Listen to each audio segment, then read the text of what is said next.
Redditors who are not in love with their souls, why are you still with them? Please consider subscribing if you enjoy the video. Good question OP. I'm in a relationship for the last 14 years and what I have to say is, love is amorphous. It changes what it is and is hard to pinpoint sometimes. Sometimes you will be mad at each other. Sometimes you will share laughter and smiles and hugs and kisses. Sometimes you will be underwhelmed. Sometimes you will be bored. Sometimes you will be full of pride and appreciation. Other times you will take them for granted. Sometimes the sex will be great. Other times Sammy. But life goes on. Can anyone truly say they are in love constantly and without interruption always? Or is it something that ebbs and flows? I think the latter, but I am always loyal and feel allegiance to my partner and family. I always have the attitude that I am committed and we are on this journey together, and I certainly don't want to be with anyone else. So that's my 2 cents right now. I was the one super in love. I don't think he was. Once every 4 or 5 months, we'd have some sort of discussion. The last time, it was that he didn't know if what we had was love. I should have seen that as a warning, but I convinced him to stay with me after an hour discussion. I think he felt guilty. I stayed with him through suicide attempts, drug-induced psychosis, and moved countries for him. I imagine he felt an incredible amount of guilt, and stayed with me because of that. I think he cared for my well-being maybe, but he wasn't in love. And it's painfully obvious now that I'm out of the relationship. My brother can't stand his wife. Hasn't really been in love with her since about a year before their wedding. He talks about divorce to me when we're alone but he'll never do it. He thinks he'll never meet anyone else being 32 with no social life. Plus there's a strong possibility she might kill herself if they broke up, or at least attempt it. So together they'll stay. I just hope they don't bring kids into it. My parents did not love each other but have stayed together because of children. My boss has been vocal about wanting to leave, but he has kids and no prenup, so he can't afford it. It just sort of became a habit, and when I realized I didn't have the feelings anymore we had 2 young children and I didn't want to break up the family, and later when we tried couples therapy, this didn't change anything. But our son was diagnosed with leukemia 2 years ago, so I felt we had to stay together until he was well. My ex didn't agree and we were divorced this summer. My son is almost through the treatment and is doing fine. I have not been this happy and relaxed in years. And so far the kids, 6 and 9, have coped well with me moving and when they're staying at my new place. I'm thankfully not in this relationship anymore, but out of fear that he'd do something to hurt himself, he threatened to do it when I first brought up that I wasn't happy in the relationship, and he became incredibly manipulative. Neither of us experience attraction but we still care deeply for each other. He's my best friend. Also the marriage was mutually beneficial.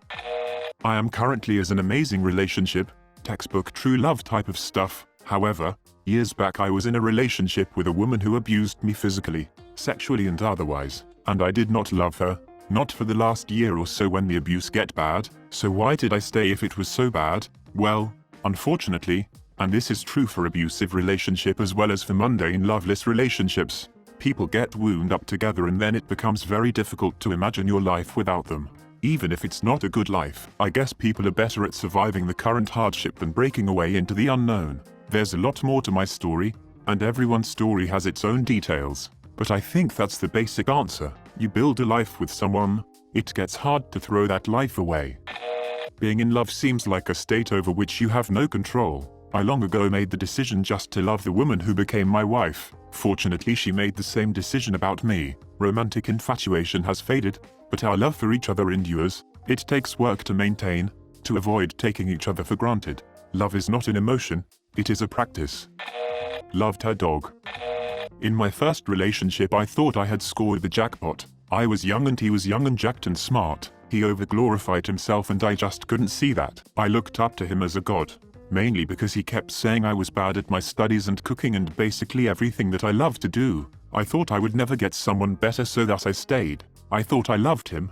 I thought that was what love was. But I was just proud that I had gotten someone so amazing. I was stupid. When I was in a relationship with my ex, I liked her, cared for her, been there for her when she needed and gave space if she needed. I don't know if this is love, but she did none in return. She just said yes and that's it. She was only physically attracted to me. I guess. I don't think she ever loved me. She broke up with me for nothing. One day she wanted me out of her life, so I left. I realized recently that every relationship I've been in, until the current one, had absolutely no love in it. I told myself I loved them, but I was really with every one of them for convenience or because they asked me out and I was scared to say no. The last two ended so horribly. I was scared to leave the house for a long time, and routinely asked guys at my job to walk me to my car because I heard one of them was looking for me. Met my current so online. Moved 800 miles away to be with him. It'll be 2 years in January and we just had a baby girl together. It just took a literal frick ton of pain to get to the happy spot. I was afraid he'd kill himself because he was so depressed, so I waited till he was a bit better mentally. The second was more of a roller coaster. I waited 5 months before breaking up because so many things came up. I didn't want him to think I was obsessed with the number 3, so I couldn't break up after 3 months. Then it was summer break, so I couldn't see him and I wanted to do it in person. Then his birthday. Then Christmas. I finally broke up in Jan, and then get back in April because I genuinely fell for him again. We lasted 3 years before I realized I was the only one putting any effort into staying in the relationship and finally broke it off for good. As others have said, it is impossible to love someone the same way every day, so it is normal that on some days everything is fine and on other days you are not sure how you feel. You don't know what love is anymore, you feel confused and suffocated. But what really matters is knowing that you are unable to be disloyal or purposely hurt the person you have chosen to be your partner, and you know you can count with them when you are well and when you're not. And when you think about the relationship, you know you don't want to be with anyone else. I think that idea we have that love should be all romantic and roses is very wrong. Life is not like that. A relation is hard work. In the end of the day, what matters is be there for each other. She had me convinced everything was either normal or my fault. Then she cheated and is playing the victim because I read some of her messages after I found out she lied. Now it takes a year to divorce where I live, so technically still married for a year. Anyone reading this for personal reasons, just get out. From my cell, if I leave I'm a perpetrator, breaking up a marriage, wrecking a home, etc., and hurting and humiliating my kids, my parents, my in-laws, but if I stay I'm a victim of my miserable husband, and everyone wants to help victims. I'm no longer with them, but was with her for 8 years. I never loved her but stayed because of a combination of self-loathing and she relied on me for everything, so I was afraid of what would happen if I left. Also financially I couldn't live on my own, but I bit the bullet anyway because I can figure out the rest and staying with her was only stunting her ability to learn how to be an adult. I truly don't know if I've ever loved anyone I've been with. I am committed to people. I'm loyal. I'll care for their needs.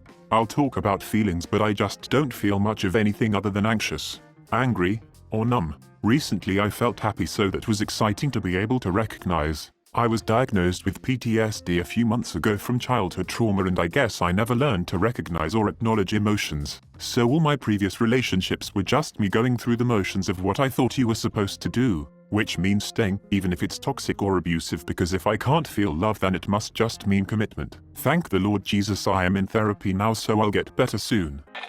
My soon-to-be ex-husband and I had been together for almost 8 years when we both decided to get a divorce. Had been high school sweethearts, but we both were going in different directions in our life and it was time to move on. I knew right after we got married, I was only 20 at the time, that I think I was more in the idea of being married and in love than actually being in love and happy. We have 2 dogs together, 2 rabbits, and fish. Been together for 2 years and I honestly loved him so much up until I found the texts to other women asking for pictures of their feet. I don't even care about the feet fetish. It's just that he asks other girls. I confronted him, thought we would move past it and stayed with him. Needless to say, he's still texting other women, always turning his phone away from me. I want to leave. I can't afford it. I can't live with any of my family. Father's side disowned me. Mother's side is all abusive. Can't afford to live on my own. Have a crush on a guy at work that honestly treats me better than anyone has ever treated me my entire life. But I've settled for just living with my cheating boyfriend in exchange for kissing him every once in a while since he hasn't had sex with me still. For the kids, my wife can't manage the children on her own, as she has shown when I go on business trips. I returned from a week away and the house is a mess and the kids haven't done any homework. What would happen if I stayed away for more than a week? Like forever. If we were divorced, my access to the kids would be seriously curtailed. So I have been riding it out. The kids will be done high school soon. Then I'll be out of reasons not to get a divorce. I moved to a new country by myself to start studying. Shortly after I moved, I downloaded a dating app and started dating this guy. In the beginning it was great. We got along well, but there were a few things that really annoyed me. He'd invite me over but wouldn't clean his room, so it'd be really dirty and uncomfortable. He'd chew with his mouth open even though I always asked him to stop, and I was the one that always had to travel 1.5 to see him. I never loved him. I'm not even sure if I was even attracted to him, but I was scared of being alone, especially in a new country where I knew no one. He also told me that he's very depressed and I was scared of breaking up with him because of some of the things he said. He knew I had an ex who committed suicide, as well as a friend of mine who attempted suicide. I feel like he made up his depression because it'd keep me with him. Men's mental health has always been super important to me and he just used that to his advantage.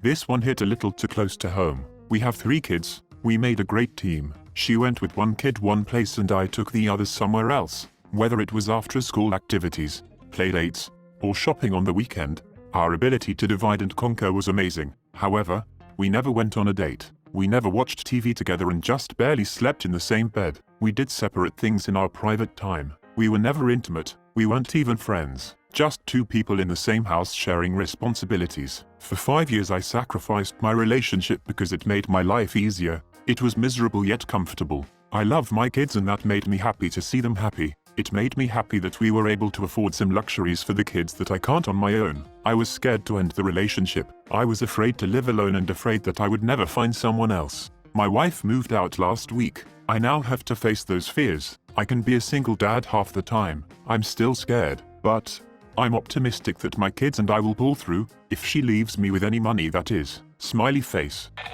Fear. Fear of him and what he'd do to himself. Or me.